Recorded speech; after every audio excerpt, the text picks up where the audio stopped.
All right, hello and welcome to EstiQ Media on YouTube, EstiQ Media on Spotify, EstiQ Media on iTunes, and EstiQ Media rather on Amazon. So the website is www.estiqmedia.com. That's EstiQmedia. Kindly subscribe and also share. And I would also like to hear your comments on the conversations that we have here. Recently, the Independent National Electoral Commission disclosed that the commission will soon take action on the case of suspended resident electoral commissioner in Adamawa State. I'm sure you do recall Hudu Yunusa Ari, who actually came out on the supplementary election day for Adamawa and a couple of other states too that had inconclusive results or inconclusive conclusions for the elections for governorship at the time. And so a new date was set aside, for them. Unfortunately, things turned out the way they did, and Hudu Yunusa Ari came out to eventually declare an APC governorship candidate in person of Benani when a couple of local government results had not been collated. The Inec, would I say the collation officer, the person who was supposed to actually state the result, wasn't also on ground, and then the resident electoral commissioner came to announce the results with no paper, with no tally, nothing to correspond how he came to that conclusion. The ideal thing for breaking the code of conduct, especially for breaching the trust of Nigerians, was for him to have been immediately arrested. Unfortunately, that did not take place. INEC distanced itself and said that they do not recognize what Hudu Yunusa Ari did.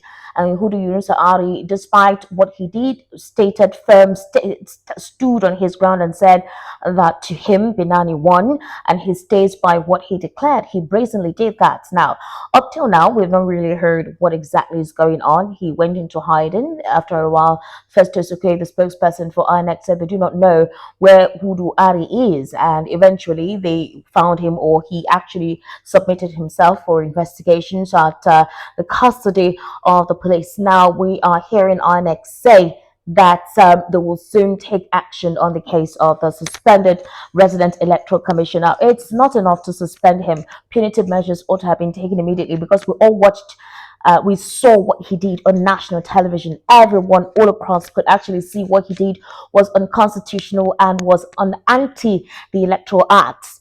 So actually, I want to interview Barrister Fred Nzako, who is a political analyst, a social affairs commentator, to actually speak further on this of the conversation. Thank you. Good to be with you. All right, Barrister, so here's the scenario. The INEC spokesperson has said the electoral umpire has enough proof to establish a case against Yunusa Ari. And the person of Festus Okoye, who is a spokesperson for the Independent National Electoral Commission, said that he is aware that the police have concluded investigations and that in the next few weeks, Nigerians will be informed of what will happen.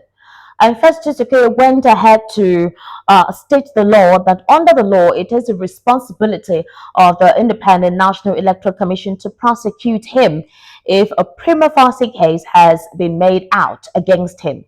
Now, like I introduced earlier, that we do know Hudu Yunusa Ari came under fire after the supplementary elections in Adamawa on April 15. Now, April 15 was the supplementary elections from the March 18 governorship election. There are some states that the governorship elections were inconclusive, and April 15 was fixed for those states that elections could not be concluded on.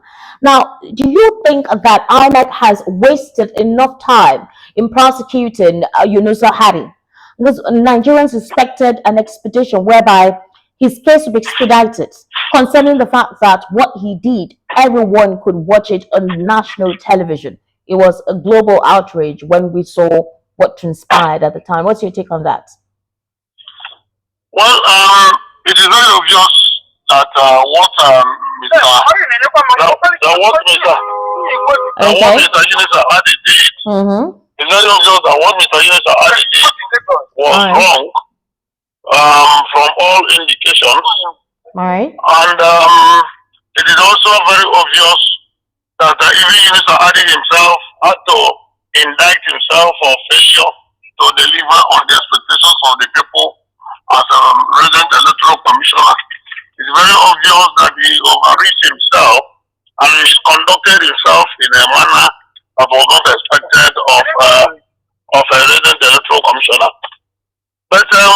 important is that for whatever it is worth, it is important that a diligent investigation be conducted. Okay. There is no point rushing to conclusion, rushing to sanction when a diligent investigation has not been concluded. Another diligent investigation also presupposes that Yunus Adi should be given fair hearing to defend himself before the investigating officers. And if prima facie evidence, as we say in law, indicates culpability and complicity in the offense of which he was accused, and then the long arm of the law should be extended to him, and he will face the music. Some people feel that a lot of time is being wasted, but I can tell you that time does not run against crime. For no matter how long it takes, anybody who commits an offense will be tried to clear himself or herself, or be sanctioned according to law. So I think I do not subscribe to the emotions and the sentiments that a lot of time has been allowed to pass. I want to believe that all this while diligent investigation should be carried out. And I also know that he has been suspended from office. Like I said, Barrister Fred Nzako, beyond his suspension, Nigerians expected that there would have been stiffer punitive measures beyond him being suspended. You say that he should be given the right for his views to be heard, proper investigations to be done, and for his right not to be manhandled. We've seen cases where individuals in this country commit lesser crimes, and the heavy-handedness imposed on them by security operatives or those investigating the case, one would actually say it is too much. Is it because Yunusa Hari or Yunusa Ari is a former Inec person? Is it because he belongs to a particular organization that is of repute? Could it be because he has connections? Would one say what he did that day were backed by some strong powers, and that's why we've not seen a fast track on his case, whereby he ought to have been put in prison immediately before anything is being said? Irrespective of how heinous his activities were, he cannot be put in prison without trial, because that will amount to jungle justice. But what we expected was that the process of investigation would have been fast-tracked, would have been fast-forwarded, would have been made more timely. But I understand that Yunus Hari himself was incommunicado. Recall that he disappeared for some time and could not be reached. And in that case, some of the things that a question that you should answer, he was not available to answer the question. So if you want to assess the time frame of the investigation, you will assess it based on when he was possibly apprehended or when he was seen and gotten to come and answer for his misdeeds. But whatever it is, he must eventually, at the end of the day, be brought to court. And it's only when he's not brought to court that we'll begin to raise conspiracy theories as to why he was not brought to court. For now, I think it is enough to say and believe that the agencies are doing their best to ensure that the justice. Don't forget that justice is not only served to the society or to the organization that he breached their trust. Justice is also served to the individual that was accused. Yunus Hari will be given fair hearing in court, and if eventually he convinces the court of his actions, don't be surprised that he will be let off the hook. That'll be something that a lot of Nigerians may not be happy to actually experience, considering what transpired, and the fact that a lot of Nigerians felt disenfranchised in the last elections on February 25 and March 18. Now, quickly, Barrister Fred, before I let you go, because I know you have somewhere to actually get to as soon as possible.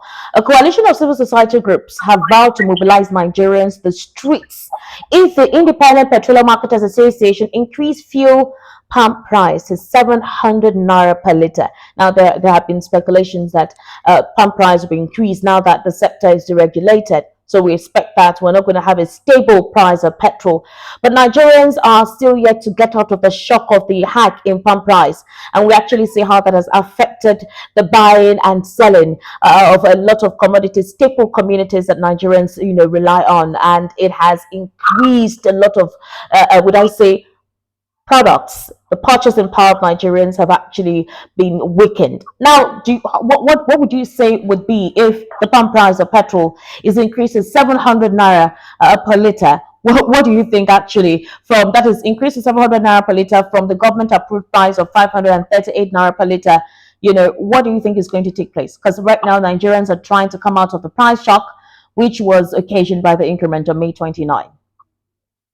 If the price goes beyond what it is today, it will only increase the suffering and the burden of the people.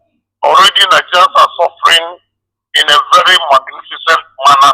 Nigerians are suffering in a most terrible, horrendous situation of the current price of petroleum products. But the question is, what options do we have? And that is, when you want to answer that question about options, you will easily understand that the issue of marching on the streets will not solve the problem. What will solve the problem will be for government to put in place things that will fully bring in competition and bring down prices. Nigeria have been receiving the short end of the knife in terms of governance.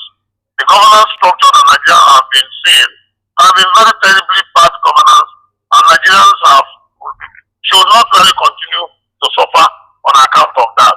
But what is most important is that we have to look at the bigger picture.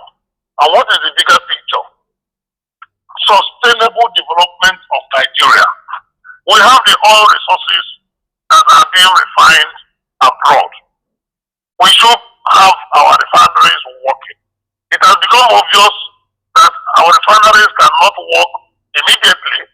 The one that Nigerians have left their hope on, the Dangote refinery, the stories coming out of there are not straight. Initially, we thought they would start bringing out products in June. It has been moved to July, and we are getting snippets from the social media that they will not release the product until around 2028. And I do not want to believe all that, but I can only hope that it gets better.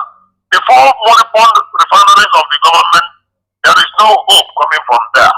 So the only option left to government is to allow many more people to bring in products from wherever they can get it and source it cheaper than what we have today. And when you talk about deregulation, that is what deregulation is all about. You cannot be deregulating from one side and be fixing prices on the other side. Then that amounts to the inadequacy in policy making and policy implementation. And I can tell you, marching on the street will not help us. Quarreling and fighting among us will not help us. Rather, let us sit back and find ingenious ways of taking care of all these challenges and problems. And one of the ways to ensure we do that is for government to, everything boils down to government, cut down their wastages and expenditure and plow in the resources to the welfare of the people. Provide various alternative means of transportation. Even though things cannot be immediately assessed in short term, but in the medium and long term, we should not go this route again. In the short term, government should start making sure that all the charges against the people are being removed so that the poor can breathe. Barrister, do you think Ipman has the authority to actually increase pump price officially? Are they supposed to increase pump price of petrol? Do they have that authority to do that? If you use the terminology increase in pump price, it you will not get the whole essence. Okay. They have to sell according to what they buy.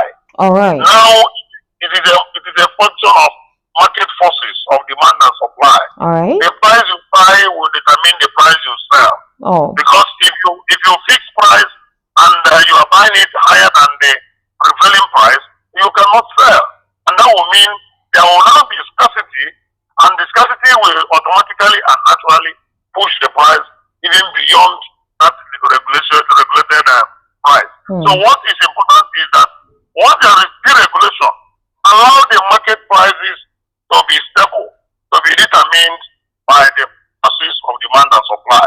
So if one did not increase price, or rather, will not be said to increase price, rather, Hitman will be selling based on what they buy. So they don't have a refinery. They can only buy from abroad and from refineries abroad and sell to Nigerians locally. All right.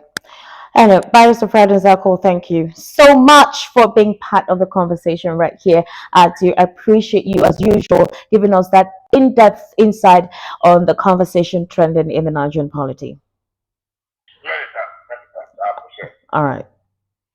So there you have it. Of course, we do know that there is a reality to what Nigerians are currently going through that cannot be, that cannot be kept quiet on, and that cannot be put aside. It's quite unfortunate that that is what we're going to be facing from possibly July 2nd or July 1st. There is supposedly meant to be an increase in electricity tariff. Nigerians are still trying to cope with the current hike in petrol. It has affected every segment of the Nigerian polity. Trust me. I read somewhere, I think on WhatsApp, somebody's WhatsApp status, where they said Nigerians are literally just saving money to buy petrol, not saving money to eat food. Right now, eating food seems to be a luxury, and that shouldn't be the case. If you have a population, or rather, you have an economy where it's vital, productive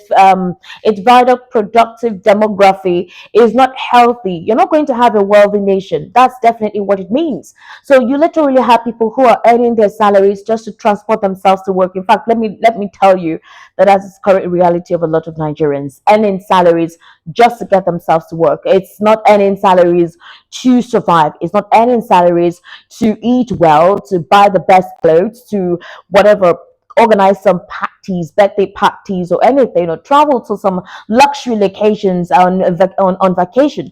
They literally use and save their salary so they can transport themselves to work. I'm one of such person. So meaning that if you do not have an alternative source of income, you're literally going to drain yourself financially. You may potentially not have any savings if you have responsibilities with kids and possibly, your family, that is the family that you are no longer with, which includes your parents if they're still alive. Obviously, it means that there's going to be a problem with having to take care of them or having to be responsible for them. So, hey, exactly. If you're in Lagos, if you're in any part of the country, and already you're not buying petrol at an estimated price of 585, and you're buying it at possibly 800, I would say some states are already buying petrol at 800 naira per liter. It's not surprising for me to hear that some states are already buying it above the stipulated price by the NNPC. So obviously, Nigerians are literally just coping with alternative energy, alternative means of transportation. And what is the alternative? That's the question. We're supposed to have marine transportation and aviation. Now, obviously, those aspects of transportation seems to be for a certain class of persons who earn their wages on a certain level. So if you are not earning above a certain, if you're not earning above a limit, you obviously cannot, afford the luxury of even having to transport yourself via economy aviation, that is by air, and not to talk of marine transportation, that is by water. So please, I would like your comment on the YouTube channel. Tell me precisely what you think on this current situation with Hudu Yunusa Ali, whom Inec said that very soon they will let Nigerians know on the course of action that will be taken on the suspended resident electoral commissioner. And of course, but I need you to tie it up with the current reality of what it takes if a criminal has been found guilty, especially on a global scale, like what happened in Adamawa during the supplementary elections. What would have happened if it was a normal Nigerian that was found out to have taken such a brazen malpractice of, the Constitution and the Electoral Act, if that person wouldn't have been lynched? But hey, could it be that it's possibly the law doesn't apply to all? It only applies to a few, and possibly applies to the poor and not to the elite, because the poor does not have access to powerful people who can exonerate them or help them get out of the case. But hey, let's just say, thank God, it eventually, Inec was able to tell us, the update on what's going on with the suspended resident electoral commissioner. In some instances, we hear this case is being swept under the carpet. No one, even if questions are being asked by the media, nobody pursues it, nobody says anything about it. So let's just say this is a good thing that we heard from Festus Okey that Inec is actually doing something about it. And that was because he was asked a question anyway in a particular monitor television program, where he was asked what's going on with Yunusa Ari and what exactly are you guys doing about it, before he eventually said that investigations seem to have been concluded and that very soon they will let Nigerians know the course of action. And of course, some civil society organizations are saying they will go on strike if pump price gets increased to 700 naira per litre. You heard Barrister Fred and Zako going on strike. Will that resolve the problem? Will that mitigate the situation? Will that help to curb the effect, the what I say, the punch of the hike in pump price? All right. So EstiQ Media is on YouTube, on Spotify, on iTunes, and Amazon. EstiQ Media Podcast. You can check out the website for other content, whether the vlog as well as the written content. We have a lot of contents in there for you. So you go read, watch, enjoy yourself. All right. Have a beautiful day.